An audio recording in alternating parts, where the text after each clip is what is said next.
G'day guys. Oh, Jharal Yow Yeh, here we go.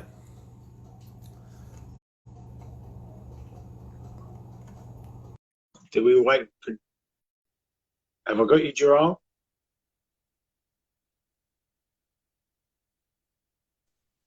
Wait, here he is. Here he is. Look at this guy. Hey G, how you going, my man? Good champion. How are you, mate? Yeah, I'm good, brother. Just cruising, just at home, not doing too much. Mate, what a crazy world we're living in at the moment. Oh, bro, it's really odd, mate. If you told me at the start of this year that there'd be no sports, there'd be no rugby league, be nothing, and I wouldn't have a job, I'd be telling you lying to me, be saying you're lying. Mate, so what happened? It's just come to an end at the Broncos, or are you on hold, or? Yeah, well, I took my redundancy, mate. Just Oh, because it yeah, was probably the best outcome for me at the moment. yeah. I probably could have dragged it on a little bit longer, but I could have come out worse. Yeah, The best thing, for me and my wife, was for me to. I've been there for a while, so it was the best thing for me to do was take that, and I got some good advice from some people who I trust, yeah, and yeah, look, it's not all. It's not what I wanted. I still want to be at the Broncos, and there may be an opportunity, when all the footy starts up again. But I'm not going to yeah. hold my breath, mate. I don't want to. I don't want to force them into, trying to employ people, that they don't really need at the moment. Look, Yeah, yeah. I'm a person who really wants the club to thrive, and look, if that means me leaving for a while and going away, then I'm happy to. I want to be there, but if it is what it is, that's just the way it is at the moment. Yeah, mate, quite a few questions. And one thing I want to touch on, we'll touch on, I suppose, the future of the Broncos and your future a little bit later. But, mate, what a lot of people want to know, obviously did a chat with LT last week, which was pretty cool. And a lot of people want to know the behind-the-scenes stuff. Because, we all read about Jharal Yow Yeh. Is it Yow Yeh or Yow Yeh? How do you pronounce it? Oh, look, if my grandmother was still alive right now, she'd kill me for saying this, but I always say Jharal Yow Yeh, but I think she's our family is Yow Yeh, so Yeah, right. it just rolls off the tongue easy if you say Jharal Yow Yeh, Easy for the so commentators. yeah, well, Rabbit's had his own way of saying it, so I'm not going to tell him how to speak, mate. So yeah. Mate, so what I wanted to know is like about your life growing up.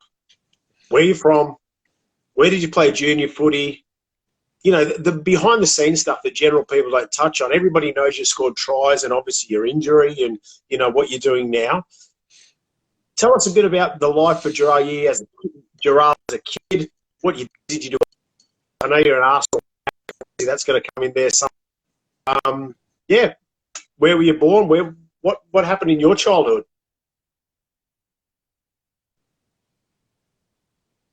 Dropping Oh, out a lost bit, you for a mate. sec.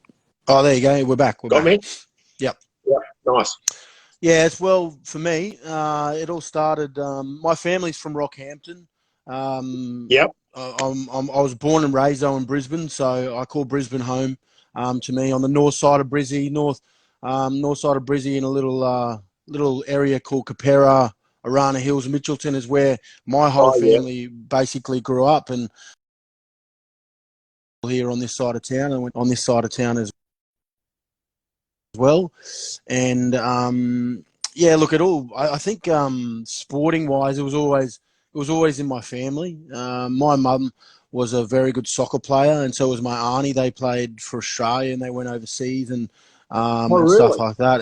Yeah, and that's where sort of soccer started for me. And sports in general started for me. So That I was don't know. I'm probably sure if before female. So that was probably before female soccer was a very big thing too, wasn't it? Yeah, it was. It was. So I'm not sure if they were called the Matildas back then, but Yeah. yeah, I still remember, mum coming back from overseas and bringing me an Arsenal jersey back, and from that day on, when I was about 9 or 10 years old, I've been, and lucky for me, they they were going really, really well. You know, the Invincibles, Yeah. you know, the Yeah. Theory Unraid, Dennis Bergkamp have come through there. And so we're not going that good at the moment, the Gunners. But I'm loyal. I'm going to stick with them. Yeah, that's just been my team. And that's sort of that's how sports started for me. Yeah, right. And I think from then on, it just was rugby. I got introduced to rugby league by one of my good mates who I'm still friends with now, Cameron Starkey. He introduced me to rugby league at school, and yeah, the rest is history pretty much. I mean, it took from there, and I loved it. Yeah. Did you play junior soccer as well? Yeah, I did. I actually went to the AIS in Canberra. I was actually a pretty good soccer player. So, I played right wing, which is really funny because I played right wing when I played rugby league. But I played right wing, striker, and goalkeeper, because they're good at catching balls. So, they were the three positions that I enjoyed the most. And my mum was a sweeper. So she was a defender, and she was very, very aggressive, and and loved hurting people. So, I think I got that little bit of roughness from her, and that's what led me into playing rugby league. Yeah, nice. So who was your junior club, your junior rugby league club?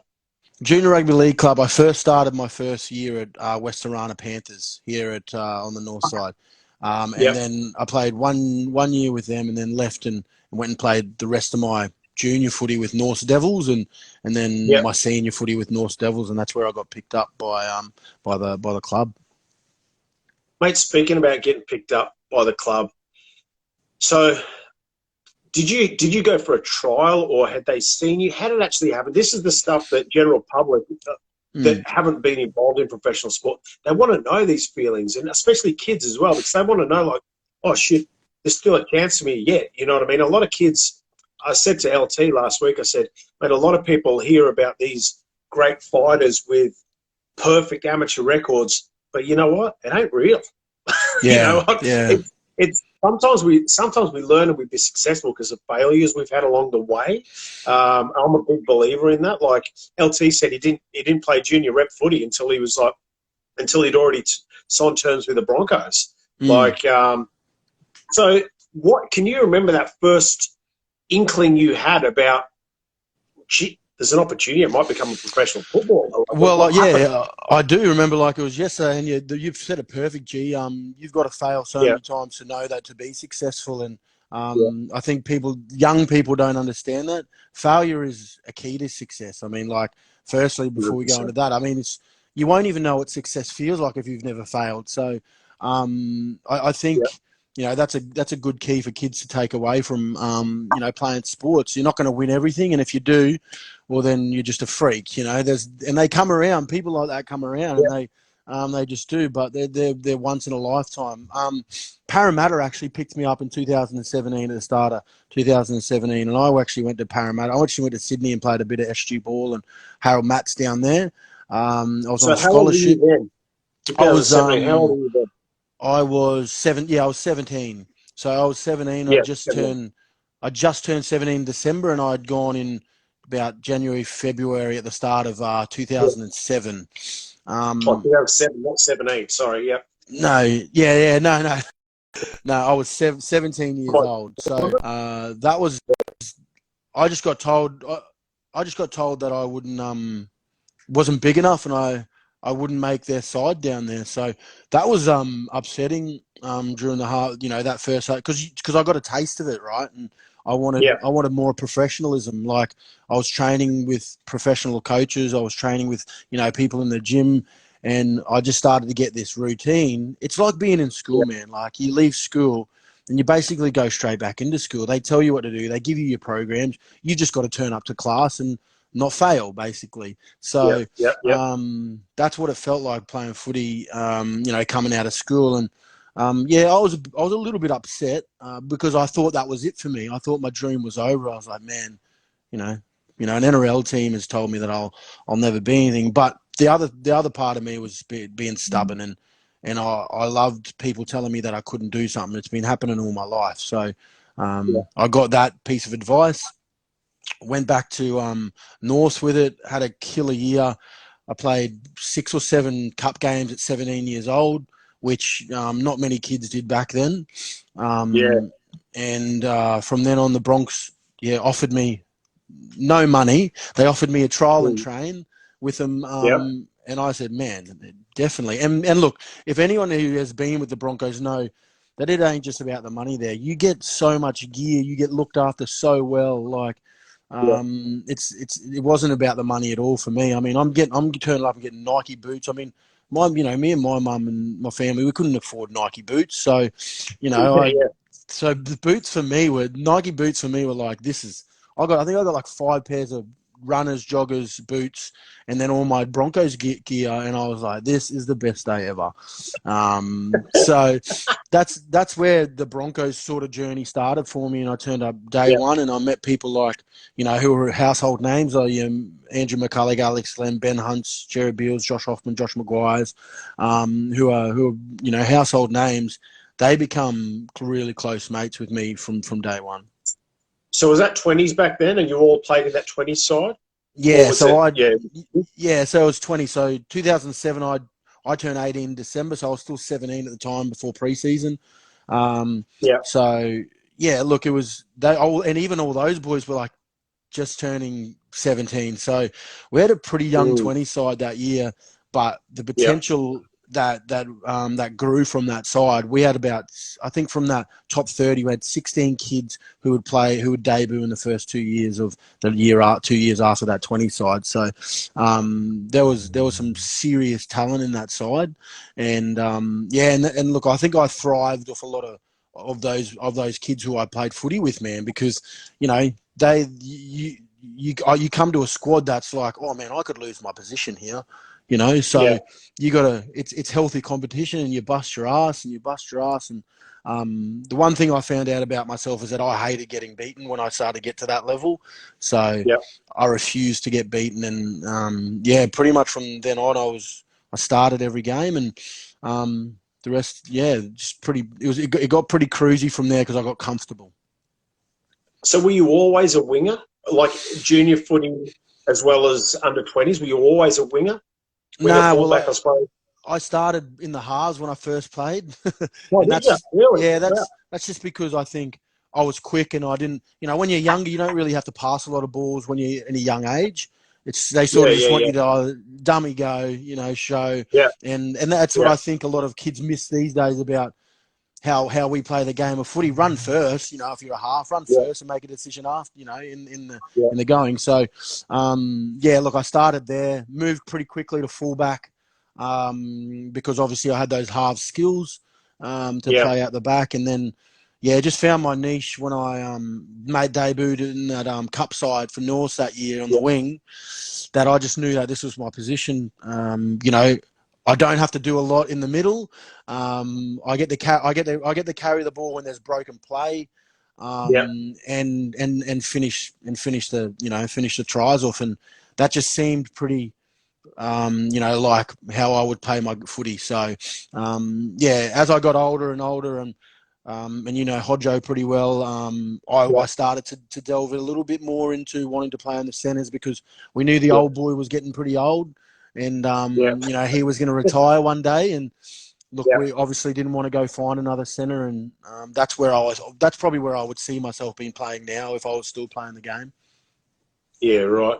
Mate, that's interesting that I find that interesting that you went from half to fullback to wing, and you felt like you found your niche on the wing. A lot of halves, hookers, fullbacks, mate, in my mind, they think, no, that's what I am. I'm a playmaker. I'm a creator. I ain't a winger. Like, I think that's pretty, you know what I mean? A lot of halves would always hang on to the fact that they're a half, I reckon. You know what I mean? Yeah, because halves are stubborn, hookers are smart asses. Like it's how that's just how they are in their head. But I suppose mine was I just do anything the best was for the team, and at the time that was the best for the team. And look, if I touched the ball, 15 times that game and I scored twice, I mean, I was doing pretty good. So my statistics weren't too bad, and that's what I was thinking in my head. I just got to keep doing these things for the team. And the other thing was I didn't have to.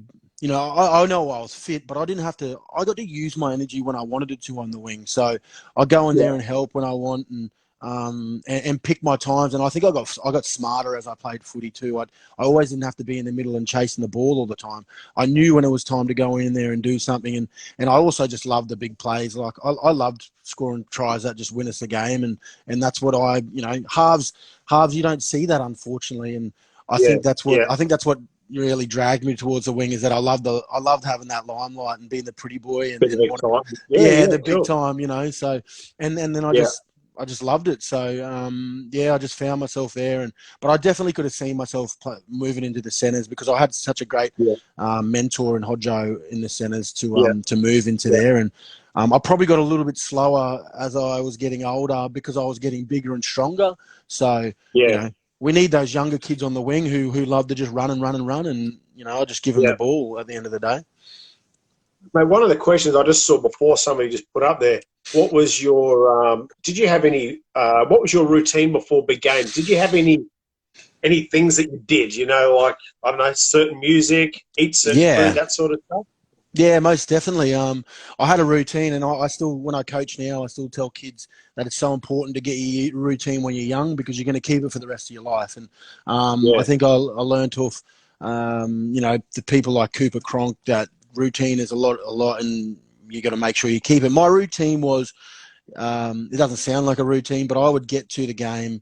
I'd get my ankles strapped first. That's the first thing I would do. Yeah.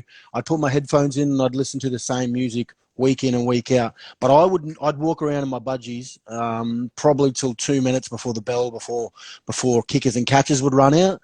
So I'd just be walking around the locker room, being a pain in the ass to everyone. But that's how I enjoyed warming up, because I didn't like to play the game before I played it. So I just walk around, do nothing, not think about footy at all. And I think that was one of the things that my coach, Anthony Griffin, hated about me. The only thing he hated about me was that I would annoy everyone. That I would annoy everyone. So the thing that I suppose the kids, you got to tell kids is, if you've got your routine, just make sure you don't ruin anyone else's routine as well. So, and I was pretty good at doing that. So I think my routine was just get ready at the last minute, because if I've got all my kit on, I'm ready to go, man. And I don't want to be ready now before the game. And even no, you don't have to play the game before you play. Even kicking and catching, I'd go out there and I'd do my stuff properly, but I'd just more or less look around. And Suncorp Stadium was the one I loved the most. I'd look around and just go, man, people dream of this shit, and I'm here and I'm doing this. And I just really was grateful all the time I ran out there, or I did any stadium. And until, that hooter went and they go, right, 2 minutes, the game's on, then I would start shitting myself, like, immediately. I get so nervous, but people always told me if you never got nervous before something, it didn't mean anything. So, I would get nervous 2 minutes before the actual kickoff bell, but I was fine before that. So your nerves, right? I know myself, when I played a little bit as well, but obviously not to the heights that you did. But I remember putting that much pressure on myself when I went to England when I was 19 to play, and I played in the second division over there, and I walked out. And another time, like during training or something, because we trained on the same field we played at. Yeah. So, and the stands weren't as big as what they are here, nowhere near. It was a second division team. And I just went out there. I reckon I spooked myself by putting that much pressure on myself. Like, this is what I'm going to do, this is what I'm going to do. And I still don't think I played to my potential by overthinking everything. Do you know what I mean? Yeah. Did you ever hear of that sort of stuff? People, definitely. Better trainers than players, or, Oh, definitely. And I think you just know, some kids you just see, and so players you just know are meant for that big time. And Darren Lockyer for me was always one. Hodjo was one as well. I mean, every time I ran out with any of those players, you've seen this look in their eye, and it was all fun and games before the game. But as soon as we step over that line, and it's like, I think of it as well. I do not even hear the crowd when I'm playing footy. Yeah.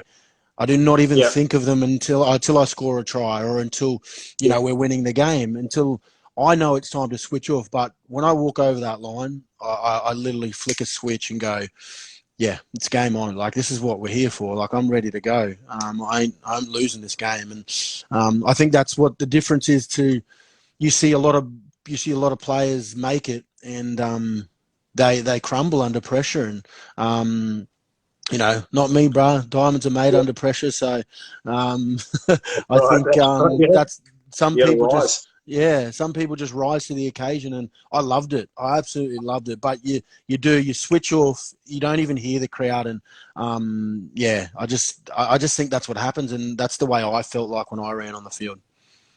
Yeah, nice. Mate, going back to your first grade debut, what was it like when you got the tap on the shoulder? How did that come about? Had you been playing really good, or you'd been, you know what I mean? When you got the tap on the shoulder, like, listen, buddy, you're in this week. Holy shit! Like, what was that feeling like? What was it like? Well, I remember because it was Ivan Henjak was my coach at the time, and Oh yeah, right, yeah, yeah, and there was a few. I'd obviously played 20s last year, so it was going to be a big step for me to even make my debut in round one. So that's when I debuted, was round one. I had a really good preseason. Look, I got a lot stronger than I was. I mean, I still was a little whippet, but I got a little bit bigger. So it was round one. Yeah, I debuted round one.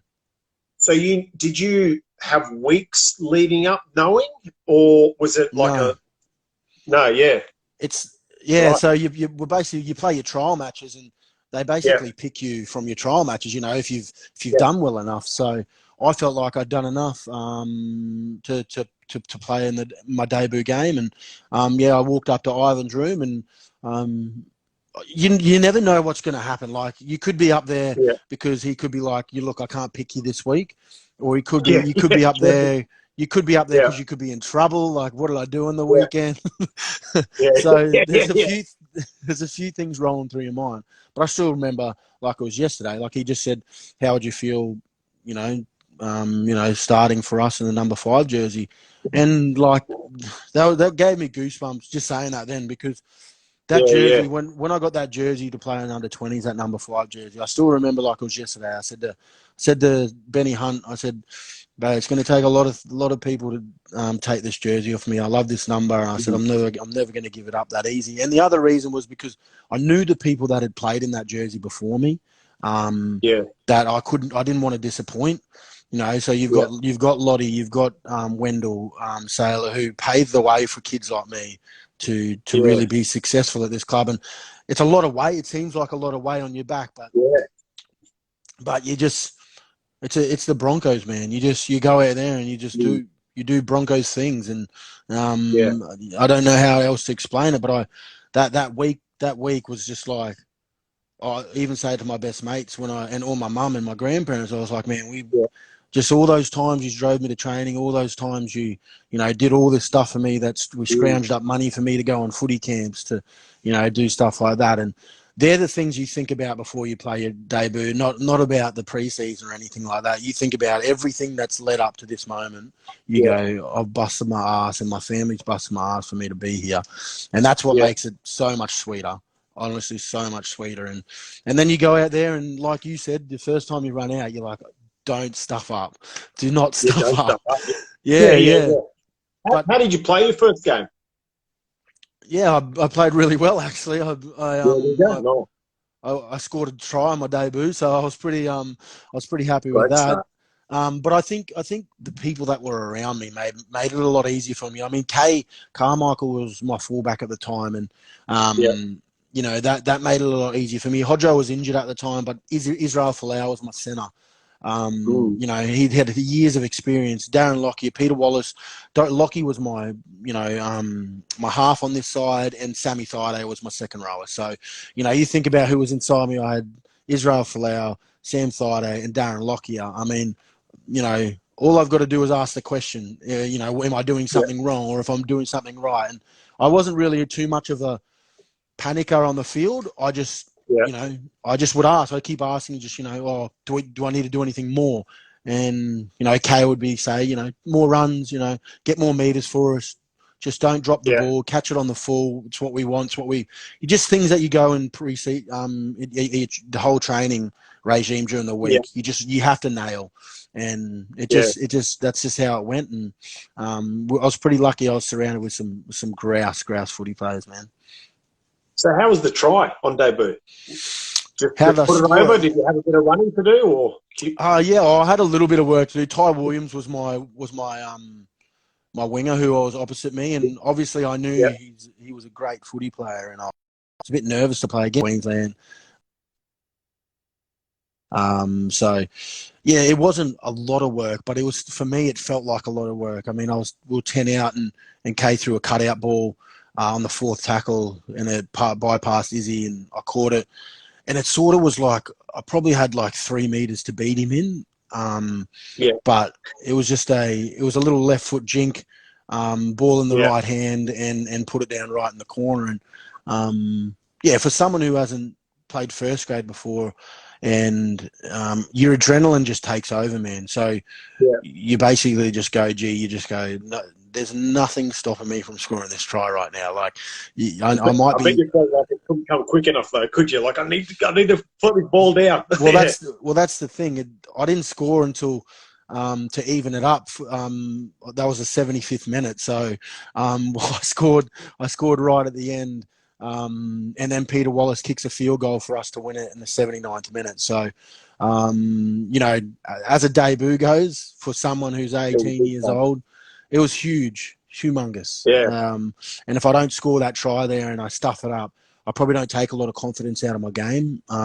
So, it might come down to some moments for players that, that might make or break you. I mean, I've seen kids who've come into the game and not play good their first one and then take a long time to come back from that.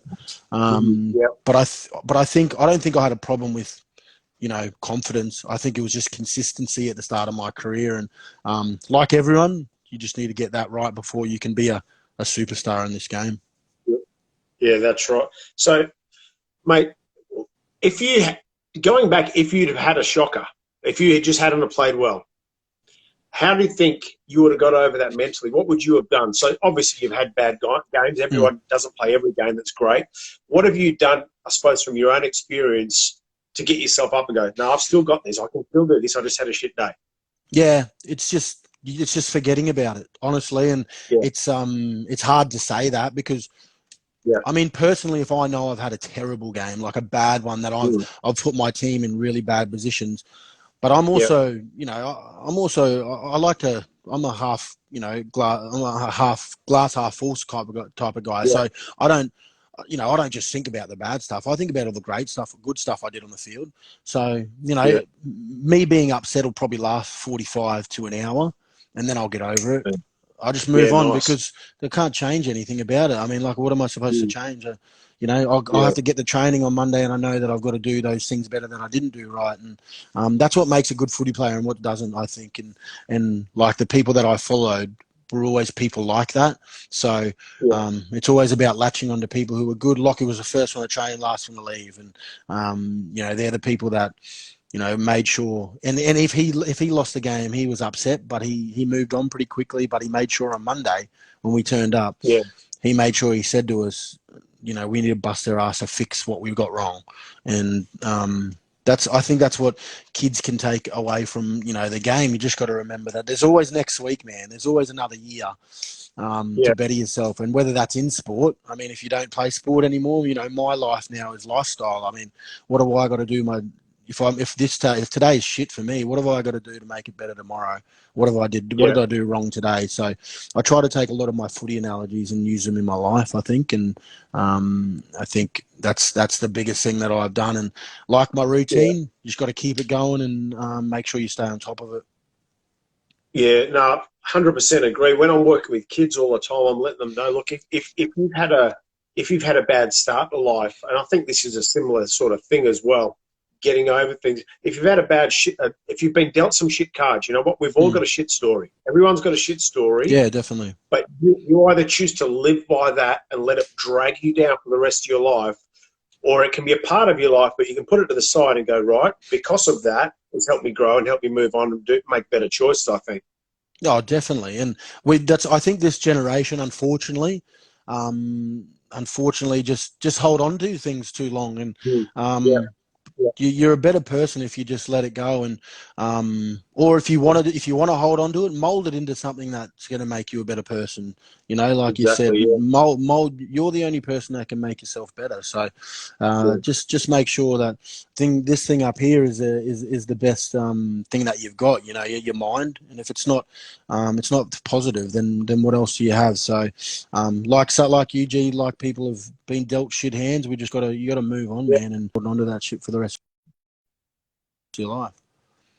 That's right, yeah. And you know what? Everybody likes to hear that when you've actually you've had a bit of success in your own life. People like to hear those pretty stories as well, like how you did it, because definitely, it gives other people hope that, fuck, I've been in the hole before. You know what? But I climbed out of it and I managed. And look, you've been in the biggest of holes. And look, I know everybody talks about this, but we can't have this interview without talking the injury. I hope you don't mind, because that's right. It was fucking terrible. Like, as everybody, have you ever watched it? Oh, heaps of times. Doesn't bother me at all. I think I need to, knowing with me healing as in my head, I had to watch it. I had to keep watching it. I had to, like, I didn't want to hide from it. Like, I don't want to, if I do things like this, man, like it's me going, nah, I don't want to talk about it all the time. Like, that doesn't define who I am. I'm a strong person. I know how strong I am from this incident. So, yeah, I'm never going to hide from something that has gone wrong, something that I've done wrong in my life as well. I mean, if I'll be the first person to put my hand up, if I do something wrong that doesn't seem right to people and they don't like that, I'll put my hand up, definitely. I'll never take a backward step from that. But from this incident, it doesn't bother me talking about it at all. It's me now, you know, it's a part of my life, and I understand that. So after the injury, right, the terrible injury, you obviously had multiple operations. I know you had grafts and fucking you were all, you know, obviously it's still an ongoing issue with your ankle. After that operation, were you always positive, laying in that hospital bed, I'm going to get back on the horse and I'm going to fucking do this again? I don't know, things didn't turn out how you wanted to. I know you came back a few games through Norths and a couple of games at Norths. Correct. Yep. What was your mindset like after the injury, before you'd actually played again? Well, there was a lot of soul searching through that time. I was, you know, I was injured, and you know, you can't sugarcoat it at all. I was severely depressed through the time I was coming up and trying to get back to the game. But I knew I found myself in there, and I'm in the hospital, and I knew that it's going to take every. Whether that had meant me playing footy again, or whether that had meant me just moving on with my life. And so, yeah, it took a lot. That time I was in the hospital, you know, I was in there for 9 weeks. I was in a room for 3 of it because of infection reasons. And, you know, I went a bit weird. I got a bit crazy. And, I don't know how to explain it. There was times where I was at home and I was severely depressed, and I think the back end of it was the hardest bit because it was a time where I was like, all right, you know, you're gonna call quits on this trial, but you've got to do it, you know what I mean? And it's so hard to do in your head. You need to say, I can't do this anymore, but you don't want to, because I'm a stubborn bastard, and I know that I can push further, but how much further am I going to push for me to break? And so look, I gave everything. Like, I'll say it here now, I gave everything I possibly could. I couldn't give any more, man. I was gone. Like, my physio told me he thought I was going to give up after I got out of the hospital. It was 2.5 years before I gave up. He was like, he's like, you're crazy. He goes, you'd come in here every day, and I'd never say it to you, but I knew you weren't going to make it, but you needed to realize that. So but there was days where he was dumbfounded as well, and he was like, how am I running? How am I doing any of this stuff? And that was just pure determination. I was so sore every day. Like, I was in pain every single day. That pain must have been terrible. Oh, every day I ran. But every opportunity I got to train with the boys, fuck, man, I ran with it, man. Literally, I was like, I'm going to go out there and train with my mates. Like, and it was like a party. Every time I ran out there too, they cheered, they were loving it. And I was like, this is why I play footy, man. This is why I play this game. Like, And I suppose some of them took inspiration out of, you know, how I did that. And that's also what I wanted to leave. I wanted my teammates to realise that I was a fighter. I wanted to play this game with them. I didn't want to do it for anyone else. I wanted to play it because I loved playing the game, and I loved playing footy with them. And I wanted to leave there, and hopefully that one day there's a kid comes along, does the same thing as me, and something happens to him, but doesn't give up. And look, it might not happen to a lot of them, but if it happens to one or two of them, that'll make me feel a lot better, because they push themselves, and they don't even have to know me. I couldn't even care less. But if they hear my story and they find out that I, you know, push for this club and push for this place, and it would make me feel a lot better. Mate, somebody just asked a question there. Which players supported you during that? Did you have any really tight bonds with anybody at the time, or was it just the whole club supporting you?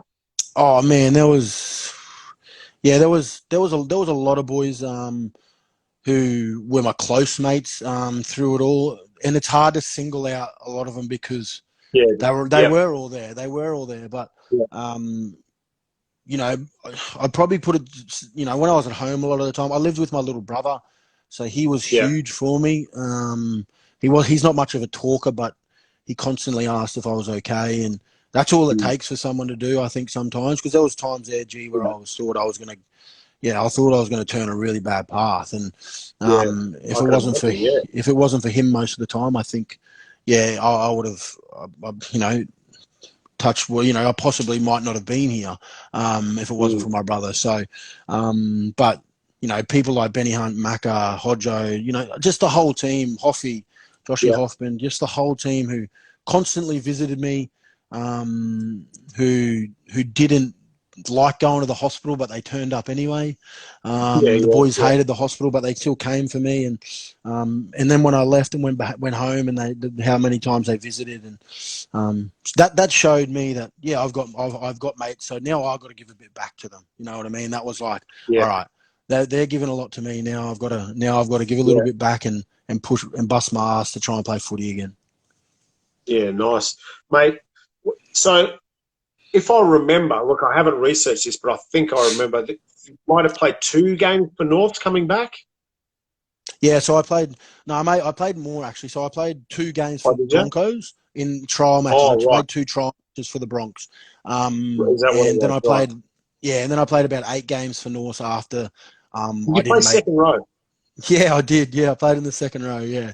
And there was a reason behind the reason why I played second row is because obviously I wasn't as fast on the wing anymore. I couldn't move as laterally as well as I could. So, I wanted to make sure that I was still a big boy, so I loved hitting people. So that didn't bother me, and I liked getting hit. So, look, I think the transition didn't really work to what we wanted it to, but it still gave me that urge to play footy again, and still made me get up and being able to play, because I tried to play in the centres week 1 at North, and I just got absolutely destroyed by the opposition number, because I just couldn't move laterally, and it was really hard. So, I got into a position. Funny thing, actually, the first game I came back, I played for North, and I played in the second row, and I played about 35 minutes, and they were like, all right, Joe, come off now, you're done for the day. Like, we only needed you to do 25. But me being me, I was like, no, I want to do this kickoff, and I want to jam this guy off the kickoff.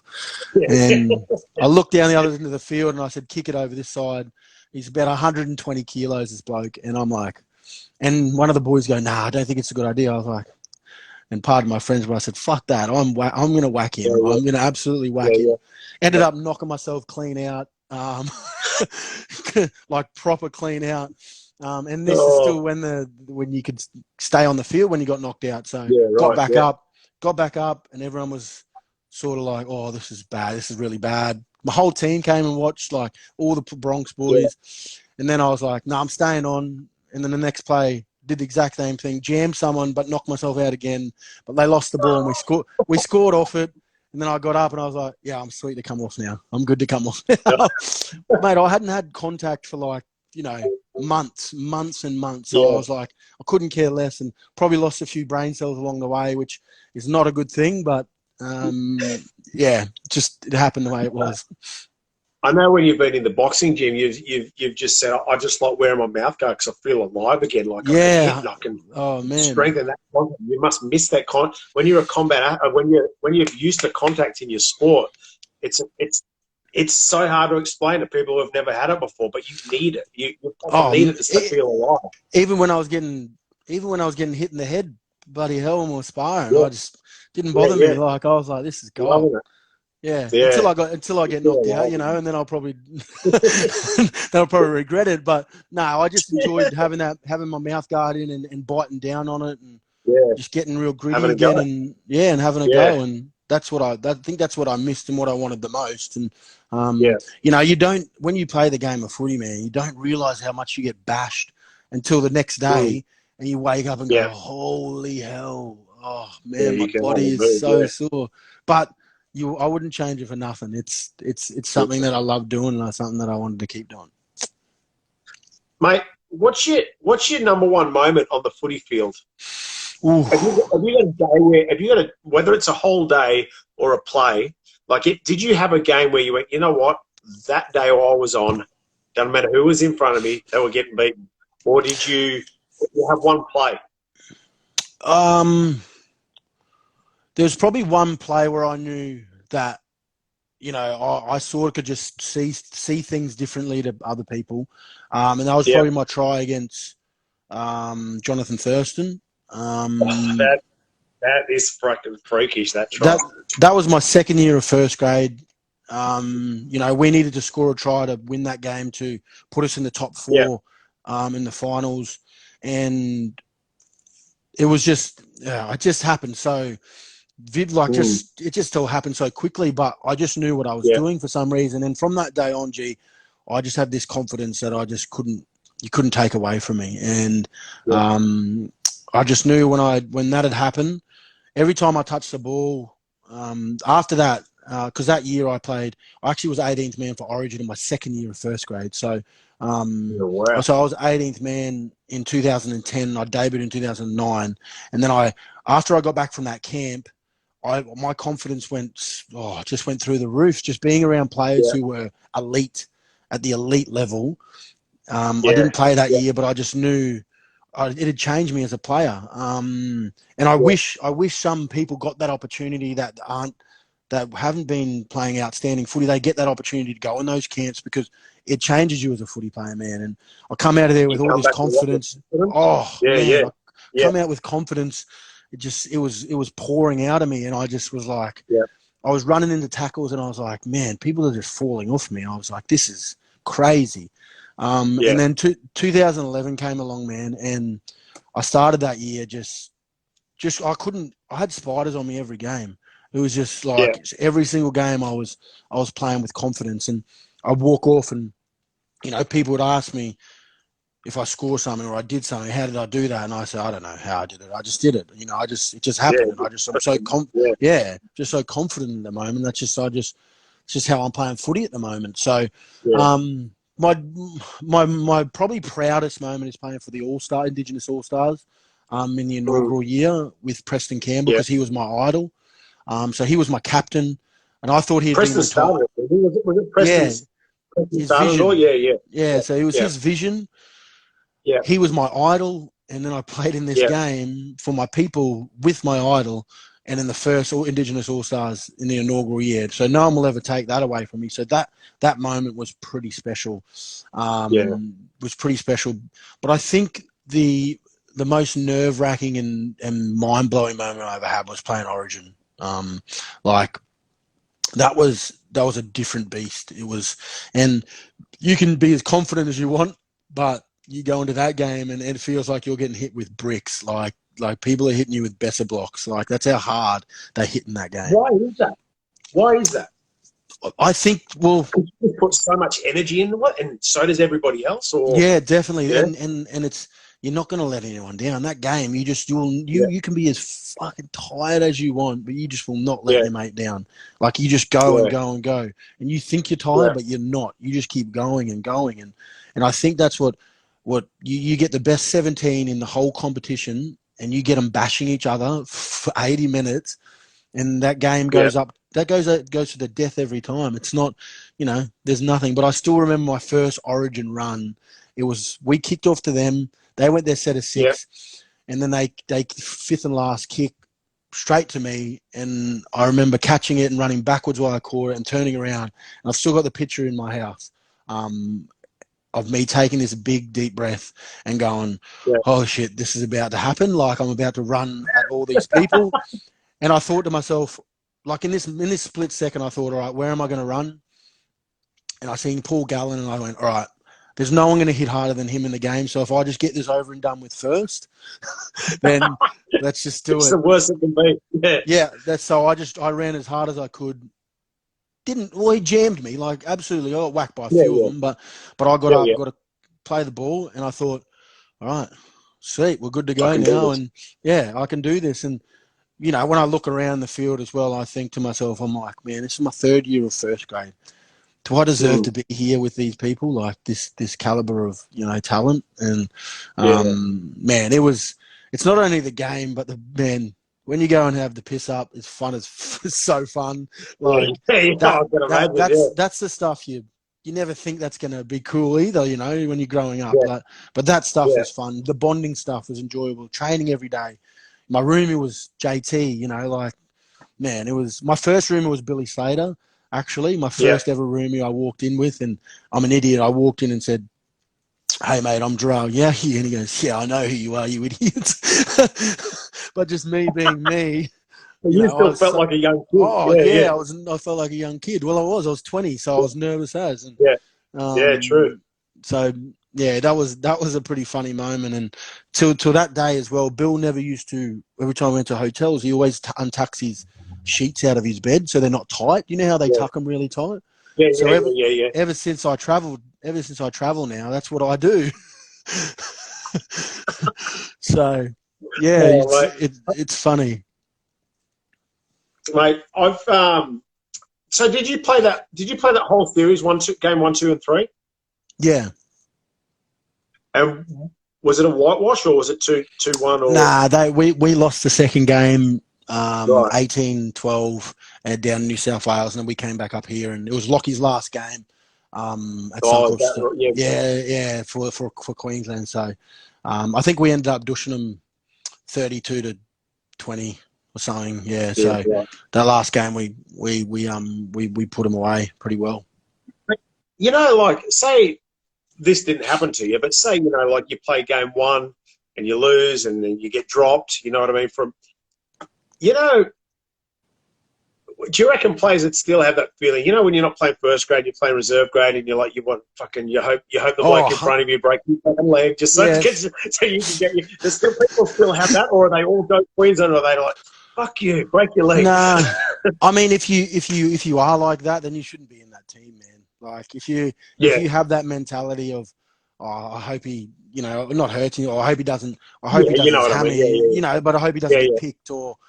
Yeah, look, if you have that mentality, then you should never be in that Queensland side because people who have ever been in that side, and there's obviously only, I think, there's only been 219 players who have ever played for Queensland. So those boys know what it's like. Those people know. It's a brotherhood, man. It's not about who's got the biggest, cock. It's not anything like that. It's nothing like that. It's not an ego thing. It's you go in there and you play for your mate and you play for your state, and that's how I see it. And I've never been in a fight in my life on a footy field. That's the first time I ever went to a fight on the footy field was Origin. Was the first time I ever threw a punch in my life on a footy field. So, and I'm so anti-fighting on the footy field, not because I don't think I can win. It's because I think other people are going to hit me from other places, like from either way. No referee there. Yeah, so I just refuse to fight on the footy field because I don't think you can win. I think teammates are coming from everywhere. So, I still remember looking at Brett Morris across and just went, let's do it. Like, let's go.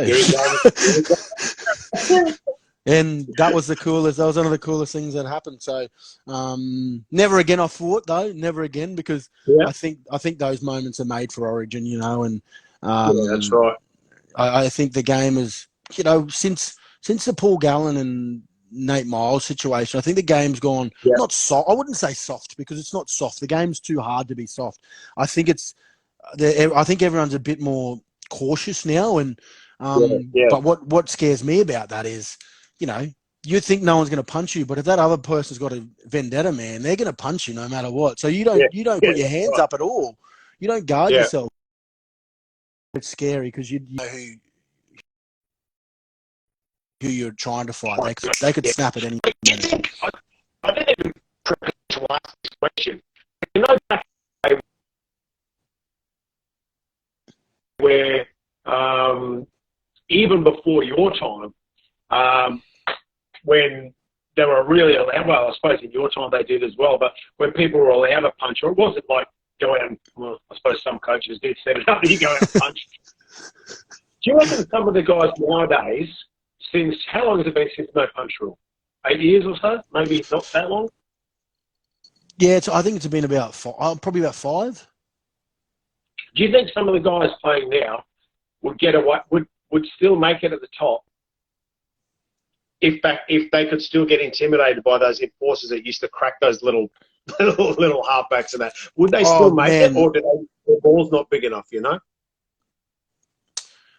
Yeah, look, I think, and this is my personal opinion, I think we have some real soft cocks in the game, most definitely. I really think that there's a lot of people that are all talk and no walk. So the answer to your question is definitely, like, if you got players on the field, like I think Hodjo's biggest attribute in his game was him chatting to the other, his opposition number and talking him out. But he knew that he could, if he got into a one-on-one on a field, into a fight, and I'm not talking about boxing, I'm talking like fight. I'm talking a fight. He'd have a go. So that's what I think players were scared of.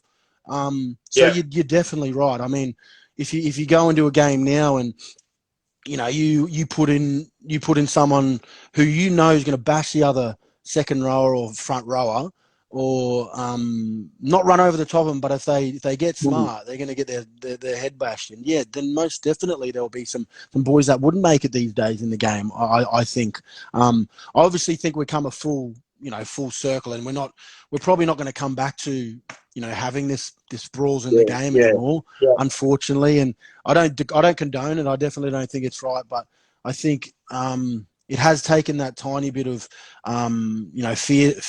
fearness out of some players, definitely. Well, I remember, like, just going back to your North, I remember, again, old bloke talking about it, but I remember back when scrums were really tight, I'm waiting for the front rows to pack in. I was playing at Norths. I can't remember the hooker, but he fucking fed me. He just fucking jammed me. I packed in. Front rowers, they were way taller than me, and I just seen the other hooker. He's packed in like this, and I'm thinking, what's this? Oh no! He's boop, boop, and I'm just fucking. All I could do was slide down the bottom of the scrum and cower on the ground because my head was just like a speedball that lifted. But things like that, they intimidated, they very well could intimidate you if you had a bit of a weaker ticker. You know what I mean? Like you said. Oh, most definitely. And I think sometimes in this day and age, I think some of these players, it's great that you have all this ability, but I like to see a bit of push and shove. I want to see that you're passionate about your team. I want to see that you're passionate about your teammate. But as soon as the second man jumps in, penalty gone, 10, see you later. Whoever does it next, you're going for 10, and then you immediately think, oh well, I can't let my team down if I keep doing this. So I'm just going to shut my mouth. We're just going to beat them on talent, and that's just the way the game's gone now. You have to beat on talent. You can't beat on brawn anymore, and it is a bit upsetting because I am the old school like you, G. I don't mind seeing it. Yeah. I hope when Origin comes back, we just let it go a little bit. Yeah, let it go a little bit. Just turn a blind eye to it. That's all good, mate. From now on forwards, have you got a plan? Where's your life going? Yeah, I know it's all great for you at the moment. So it's a good question at the moment. Look, as of this day, no, I don't have a vision right now, and I've never been one to really force something, and I don't want to force it. Look, if I fall into something that I'm like, this might be the best thing that ever happened to me. It might be the worst thing. I don't know yet, but I'm not going to force anything, and I don't have a vision right now. But when when it happens, I'll know how to deal with it. Like I said, I've been in pretty bad places in my life. This is nowhere near to where I've been. So I'm just going to take things really slow at the moment. And look, I've got a great wife who's very supportive. I've been very busy around the house. I've been doing a lot of housework, which I don't mind at the moment. And the other thing is, like, I just don't know the extent of what's happening in the world at the moment. So, look, do I jump into something that I don't think is going to last, and they say, "Oh, we don't need you anymore"? Do I try over here? So, the unknown is more me waiting for our government to say, "All right, these things can go back into place. This can go back into place." That's probably when I'll take a bit more of a step into a direction that I want to. But I'm lucky over the time of my years being at the club and being in the spotlight, I suppose. I've got a lot of people I know. I've got a lot of people reached out, and I've reached out to a lot of people. So there are things there, not necessarily that I'm jumping in to do, but I mean, vision. My long vision. And I'd like to get into radio. I love talking. I'm a morning person. I'd love to be on a morning radio show somewhere in Australia. I think that would really fit me really well because, I run all the podcasts of the Broncos. I'm probably going to start my own podcast, actually, to be honest. Don't know what I'm going to call it yet, but, I've got so many people that I know that would happily already been told that they'd jump on and jump on my podcast. So, that takes away from the Broncos. Look, I want to be back there, but I also want to probably just do a bit of Jharal for once and do a bit of myself. I've put a lot of time and effort. I put a lot of time and effort to, the Broncos in the last 14 years, which sounds crazy, man. It's half my life. So, I think I'm just gonna. I'm just getting my new podcast stuff in the next couple of weeks. Nice. So I'm excited to start that. But I think radio is something I do. If I could go to a job, it'd either be radio or coaching, and they're my two. You got a better head. Yeah, you got a better head for radio than TV. Yeah, most definitely. Well, I've been on the computer screen and the TV for too long in the Bronx, and I think I know I've got a good head for radio, mate. So, look, I love talking shit, and I'll talk about anything. So, if there's any radio stations out there, come and grab me. Get on it. I'm ready to go. Look at Kempy. He's doing excellent from his little podcast that he started. Look, like how much that's growing. He got a sponsor, and now he's opened a bar, and he's doing excellent. I know he's working really hard, but he's doing excellent. Yeah, he's a genius, man. And look, I remember even starting to help him at the start of when he was doing all this, doing a bit of stuff for him. And he's so generous. He's like, "Do you want anything?" I was like, "Nah, man. Like this is why people do this stuff. This is why I'm here, to support each other." And that was like 4 years ago. He started that now, and man, he's doing a great job. He started that 4 years ago, and he's doing a great job. And he is working hard, like you said, G. But he's a smart guy, and this is the time, man, for me to probably invest in myself a little bit, and really, look after Jharal for once, because I've probably given a little bit of myself out, after in these last 5 or 6 years.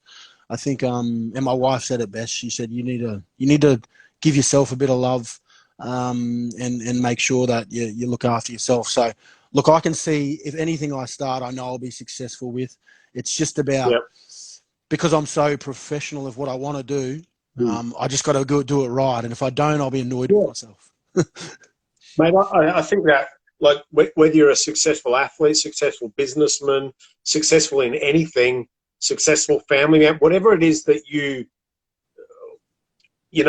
chasing, you'll be successful at everything. I think, because you always want to be the best. Second place is never good enough for people that have been in sport or successful sport, I think. And, if you were learning knitting, well, you'd want to be the best knitter in the fucking club, wouldn't you? You know what I mean? Like, if we're talking about the club, well, I probably am the best knitter at the club because no one else knits. So. But yeah, mate, there's one more place I want to go, and I want to just ask a couple of questions that the people listening might want to know.